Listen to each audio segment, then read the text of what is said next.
La relación entre historia y narración es esencial para comprender la naturaleza del trabajo de los profesionales de la historia. Ese ha sido uno de los temas dominantes en la discusión historiográfica desde la década de 1970 hasta el presente. El estudio del influjo de la narración en el trabajo de los historiadores ha ocupado el tiempo de numerosos teóricos a través del tiempo. En la siguiente discusión comentaré de modo general las conexiones filosóficas y literarias entre un campo y otro. Para elaborar la discusión partiré de las definiciones de Johan Huizinga y Mark Bloch en torno al concepto historia.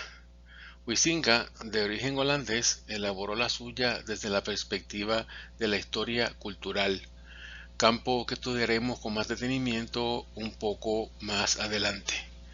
Bloch, de origen francés y ligado a la historia social, elaboró la suya desde la perspectiva de la historia social, campo que también estudiaremos con más detenimiento un poco más adelante.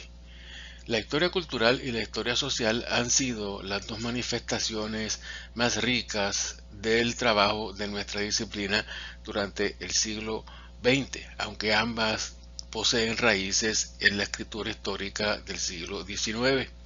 Ello no significa que no haya habido esfuerzos de historia cultural e historia social anteriores a los siglos XVIII, XIX y XX. Para Huizinga, la historia es la forma espiritual en que una cultura se rinde cuentas del pasado. Para Bloch, la historia es el estudio de los seres humanos en el tiempo y el espacio. Huizinga y Bloch coincidían en varias cosas. Primero, el sujeto cognoscente de la historia es la humanidad o la cultura, representada a través de sus historiadores.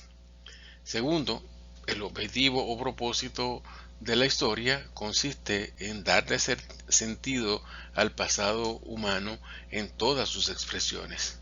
Tercero, la historia está muy lejos de ser una ciencia exacta, como se imaginó a las ciencias naturales durante el siglo XIX. El afán de exactitud y verdad en la historiografía ha sido sustituido por la voluntad de comprender empáticamente las realidades del pasado. Cuarto, la forma o expresión más universal que toma la historia es la narración. La toma de distancia de la historia, tanto cultural como social, con respecto a las ciencias naturales, legitima un acercamiento a las disciplinas literarias a la hora de la interpretación en nuestro campo. Ese es uno de los aspectos más importantes de las observaciones de Huizinga y Bloch con respecto al trabajo que acometemos. Paul Ricoeur, filósofo y antropólogo francés, elaboró una interesante propuesta sobre la narración. En sus libros Tiempo y Narración y Relato, Historia y Ficción, publicados entre 1994 y 1996, afirmó dos principios que tienen mucha importancia para el trabajo de los historiadores. Primero, que la narración es el medio primario que tiene el ser humano para conocer el mundo y explicarlo a los demás. Y segundo, que sabemos y explicamos el mundo por medio de narraciones o relatos. Es decir, que como dijimos en otra parte de este curso, el ser humano es eminentemente narrativo. Si se acepta que una narración o relato es incapaz de reproducir por completo la realidad a la que alude, habrá que concluir que un relato histórico tampoco será nunca capaz de representar por completo el pasado al cual apela. Ambas situaciones, la de una narración general y la de una narración histórica, se caracterizan por el principio de la incertidumbre. La pregunta que habría que responder ahora es ¿qué es narrar? Narrar es un concepto que proviene de la raíz indoeuropea gno, que significa conocer, tal y como se usa en conceptos tales como gnosis, gnóstico y gnosticismo. Gnarus en latín significa el que conoce, y de gnarus deriva gnarurare, y de allí narrare, que significa en última instancia dar a conocer. El concepto sugiere que sabemos algo cuando lo podemos narrar, es decir, cuando lo podemos reproducir en un relato. Narrar es, por lo tanto, organizar mediante la palabra una sucesión de acontecimientos ocurridos en un tiempo y un espacio determinados de manera que informen algo.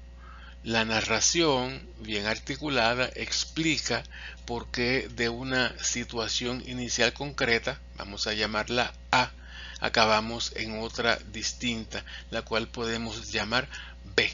La narración da sentido al cambio de la situación a la situación B, es decir, hace comprensible ese cambio. En términos generales, eso hacía el historiador griego Heródoto en el siglo V antes de Cristo cuando escribió sus encuestas, y eso siguen haciendo los historiadores del siglo XXI en términos generales. Narrar es una acción, por lo tanto, inseparable de historiar. La narratología es el estudio de las narraciones en general. Gerald Prince, profesor de lenguas romances en la Universidad de Pensilvania, definió la disciplina en Dictionary of Narratology, publicado en 1984, del siguiente modo. Es una disciplina que estudia lo que todas las narraciones tienen en común, así como lo que genera las diferencias entre ellas. La narratología se ocupa del discurso narrativo tanto en sus aspectos formales, técnicos como estructurales. Es una disciplina inclusiva que no reconoce jerarquías entre los textos narrativos. ¿Qué significa esto? Que la narratología se ocupa de los relatos orales o escritos, de los relatos ficticios o reales. Se ocupa también de todo género de formas narrativas, ya sean literarias como la novela, el cuento, la leyenda o el teatro. Se ocupa también de la poesía épica tradicional o de los romances de todo tipo, como los que conocemos del romancero español, que son también poemas narrativos, y se ocupa de las formas modernas de la narración, tales como las que producen el cine, el cómics, los juegos electrónicos y las series de televisión. La narratología aspira a elaborar una teoría general de los textos narrativos y para ello usa instrumentos interpretativos de la crítica literaria y de la hermenéutica, el campo filosófico que trabaja el asunto de la interpretación de los significados. Por sus preocupaciones, la narratología también ha llegado a ocuparse de las narraciones históricas, como veremos de inmediato. La narratología tiene una larga historia que se extiende hasta la antigüedad clásica. La poética de Aristóteles del siglo IV a.C. distinguía dos aspectos de la narración que se presumían complementarios. Por un lado, lo que se cuenta, es decir, la diégesis o el conjunto de acontecimientos puros, la historia, la fábula, concepto que recuerda la idea de la historia hecho que comentamos durante la primera semana de este curso. Por otro lado, se ocupa también de cómo se cuenta, es decir, del relato, el discurso con su trama, sus intrigas y sus resultados. Concepto que recuerda la idea de la historia-relato que también discutimos en la primera parte de este curso. Para Aristóteles, la narrativa debía explicar varias cosas. Primero, las relaciones entre la diégesis y el relato, que es como decir las relaciones entre la historia hecho y la historia relato. Segundo, debía explicar las relaciones entre el narrador y el narratario, que si usamos el lenguaje de la historiografía serían las relaciones entre el emisor o historiador y el receptor del relato histórico. Y tercero, debería también explicar las convergencias y divergencias entre el narrador y el narratario, dado el hecho de que la comprensión de los conceptos relatados por lo regular no coincide entre uno y otro. Todas las narraciones históricas o ficticias poseen unos elementos en común.